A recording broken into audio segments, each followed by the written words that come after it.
Κύριε Παπαδόπουλο, καλή σας ημέρα. Καλή εβδομάδα. Όλους σας. Είστε καλημέρα. καλά?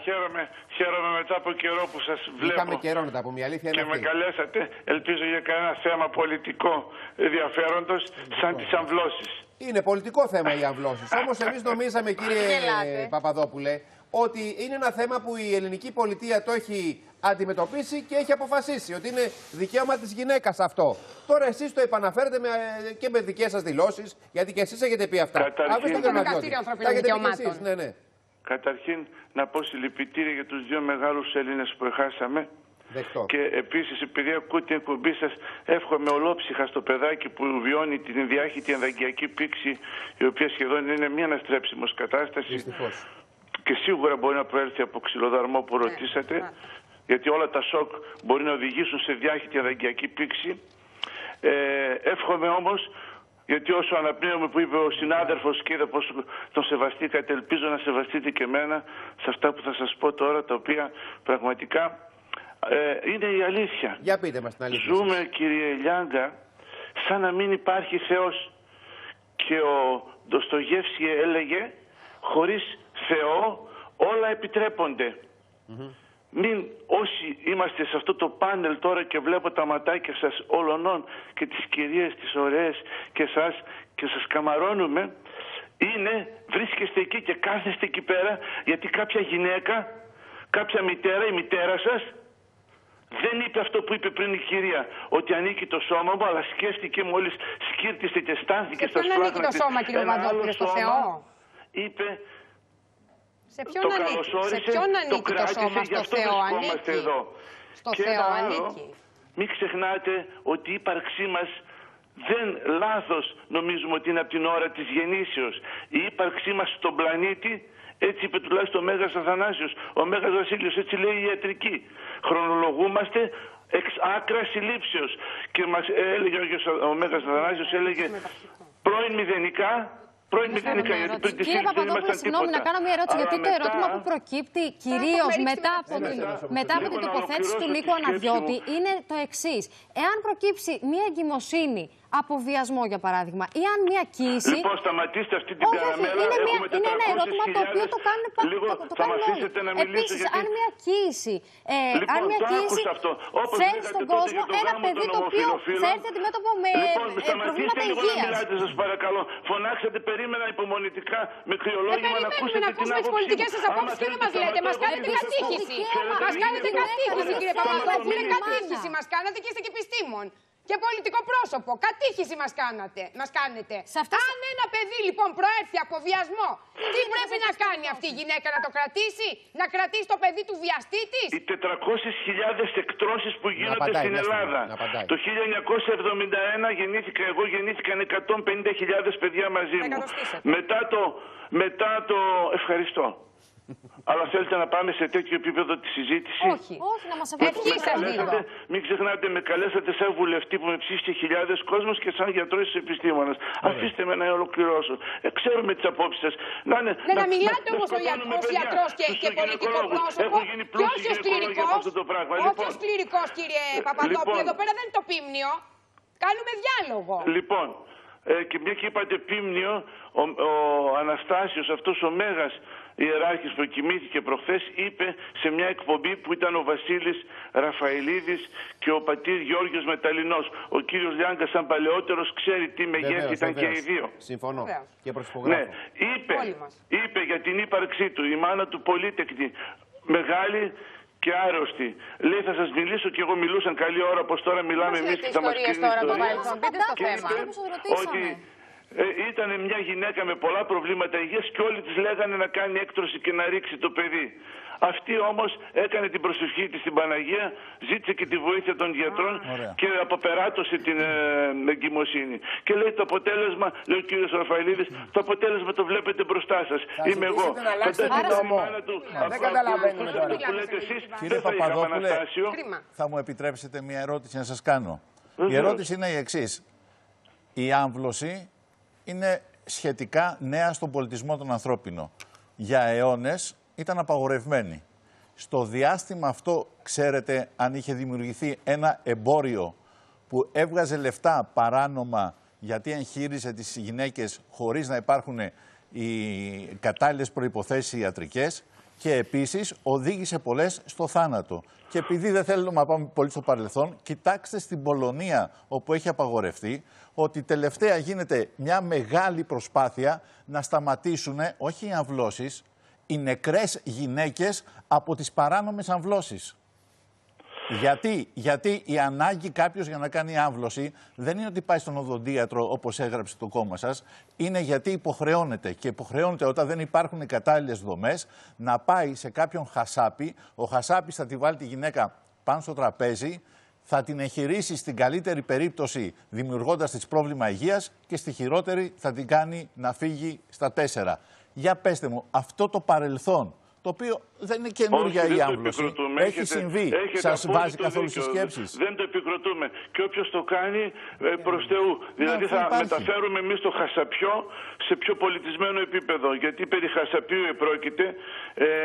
Όπως σας είπα, ο άνθρωπος, η οργανογέννηση του ανθρώπου είναι τις πρώτες 8 εβδομάδες. Έχουμε τέλειον άνθρωπο. Βάζει το μαχαίρι αυτός που το βάζει μέσα στη μήτρα της γυναίκας, ξύνει τη μήτρα της γυναίκας και πετάει έξω. Ξέρετε πόσες νεκρές γυναίκες υπάρχουν τώρα? Δεν μας πάνε δεκαετίες πίσω, αιώνες πίσω. Δεν είναι ένας μεσαίωνας όταν ξαναβάζουμε στο τραπέζι ένα θέμα κατά πόσον η γυναίκα μπορεί να αποφασίζει για το σώμα της και για το παιδί που κυοφορεί, αν πραγματικά είναι σε θέση να το μεγαλώσει, να το φέρει στη ζωή κτλ.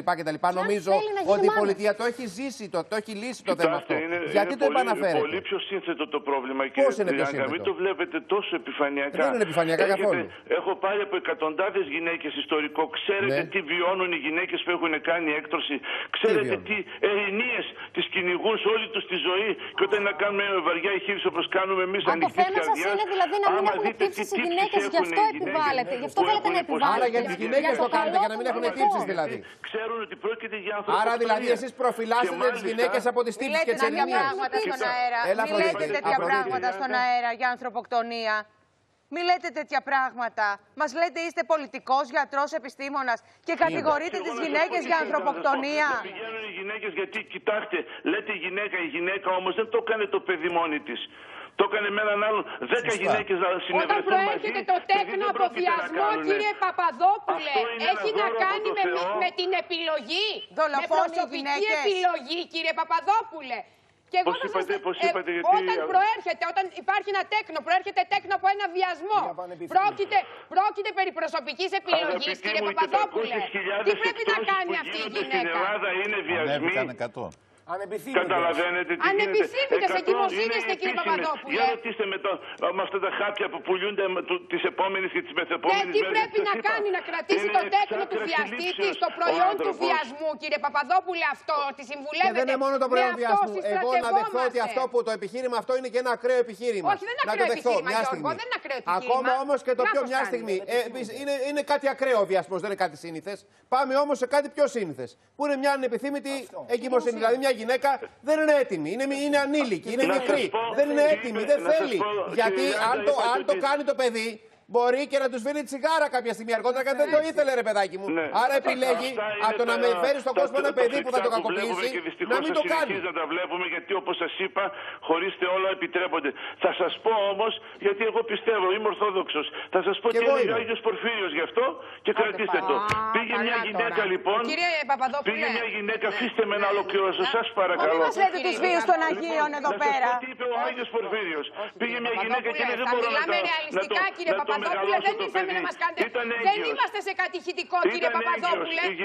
Δεν είμαστε περιμένουμε από εσάς να εκφέρετε πολιτικό και ιατρικό λόγο.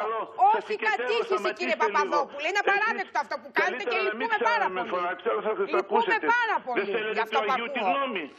Που ξέρετε, το 90 και πλέον δεν πούμε και άλλες για το σήμερα. Τώρα με τους βίους των Αγίων πριν από εκατονταετίες. Έχω πρόβλημα σοβαρό να ζήσω το δεύτερο παιδί. Και τι της λέει ο Άγιος? Αυτή ήθελε να κάνει έκτρωση. Την είχε πείσει και ο άντρας της. Ο Άγιος, κύριε Παπαδόπουλε, θα αναλάβει το ρόλο του ανατροφέα ενός παιδιού που μια γυναίκα δεν θέλει? Ο Άγιος θα τον αναλάβει το ρόλο του ανατροφέα? Λοιπόν, αφήστε λίγο να ακούσει ο κόσμος την αλήθεια.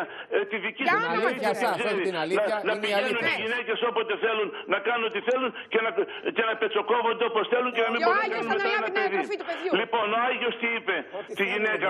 Πήγε με το άλλο της το παιδί το οποίο το είχε αγκαλιά. Το λέγανε και Παναγιωτάκη. Και της δίνει ένα μαχαίρι ο Άγιος και της λέει: κυρία μου, αφού δεν μπορώ να σε πείσω, σκότωσε καλύτερα τον Παναγιωτάκη σου. Γιατί ο Παναγιωτάκης τουλάχιστον είναι βαπτισμένος, μυρωμένος. Το άλλο το παιδί το έχει στα σπλάχνα σου και αβάφτιστος θα το στείλει στον άλλο κόσμο. Βάλετε την νοημοσύνη μας, βάλετε την νοημοσύνη. Όλων σας ακούν, κύριε Παπαδόπουλε. Κύριε Παπαδόπουλε, θα σας σοκάρουμε, αλλά υπάρχουν γυναίκες οι οποίες δεν θέλουν να γίνουν μάνες. Δεν θέλουν και δεν είναι έτοιμες να γίνουν μάνες. Ναι, κύριε Παπαδόπουλε, μ' ακούτε, συγγνώμη, είμαι και λίγο άρρωστη και είναι βουλωμένα τα αυτιά μου. Λέω ότι θα σας σοκάρω, αλλά υπάρχουν γυναίκες που είναι και συνομήλικες μου, είναι και μεγαλύτερες μου και μικρότερες μου και δεν είναι έτοιμες ούτε να γίνουν μάνες, ούτε θέλουν να γίνουν μάνες. Υπάρχει και αυτό. Σοκαριστικό, το ξέρω, αλλά υπάρχει. Τη σύλληψη, κυρία μου. Μπορεί να προκύψει και με μέθοδο της σύλληψης.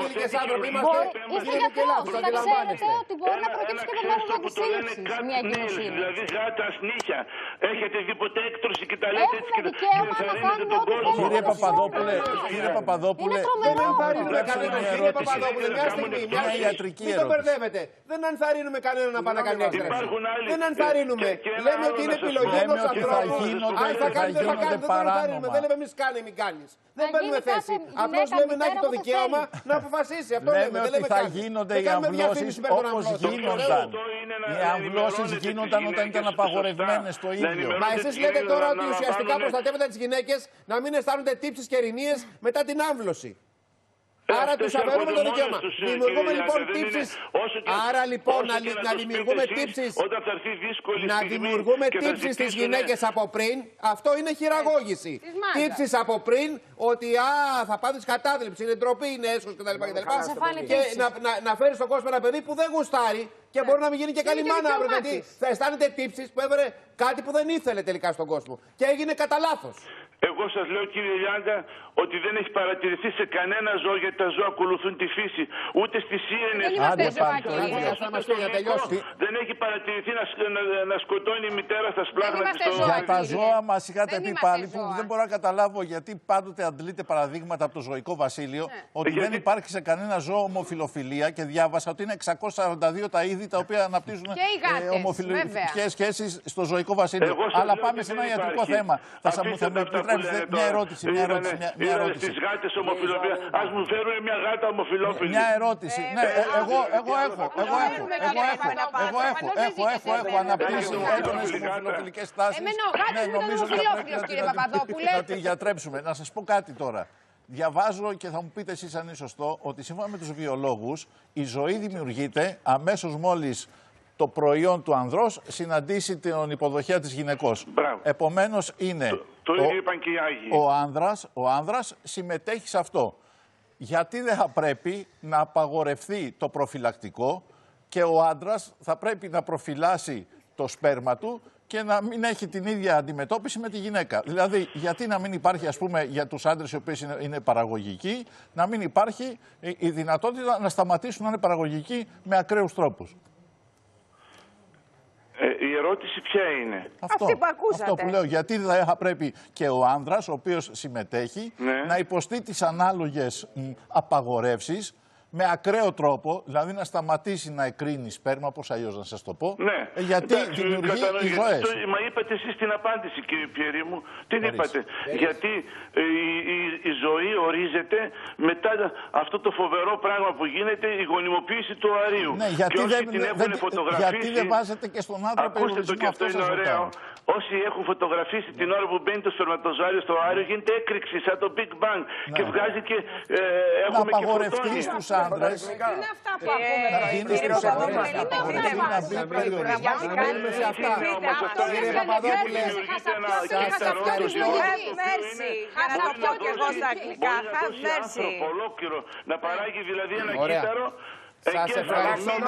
Να αλλάξει ο νόμος δηλαδή. Έχετε γυναίκες ψηφοφόρους. Να αλλάξει ο νόμος. Να ακροτηριαστεί ο άντρας, αυτό είναι το θέμα. Θα τρομάξετε.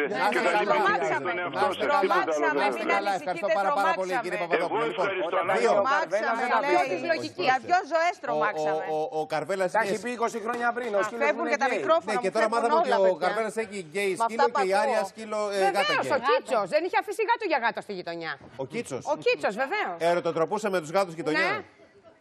Πάρα πολύ ωραία. Λοιπόν, Όχι, δεν το εξευτελίζουμε, κυρία Ζορκάδη. Ισχύει αυτό γεγονός. κυρία Ζορκάδη μου, ο κύριος Παπαδόπουλος την αιτίαση αυτή. Όχι, απαντή καταγεγραμμένο. Μήπως δεν υπάρχει κανένα ζώο. Συγγνώμη κιόλας. Δεν λέτε Αυτά που κάτι ακούσαμε αφαίρετο. είναι επικίνδυνα. Είναι μίσος προς τις γυναίκες. Εδώ τα ακούμε μες στην Δεν Βουλή. θέλω να το συνεχίσω γιατί εγώ είμαι υπέρ του διαλόγου και αυτή τη στιγμή δεν είναι απέναντι ο κ. Παπαδόπουλος. Και δεν θα ήθελα να Παίρνουμε μονολογήσω. 15% Εγώ ως αυτές οι γυναίκα απόψεις. ένιωσα ότι είμαι ανεπιθύμητη. Ότι Λοιπόν, δεν είσαι ελεύθερη επίσης, Ντρέπομαι. λογικά.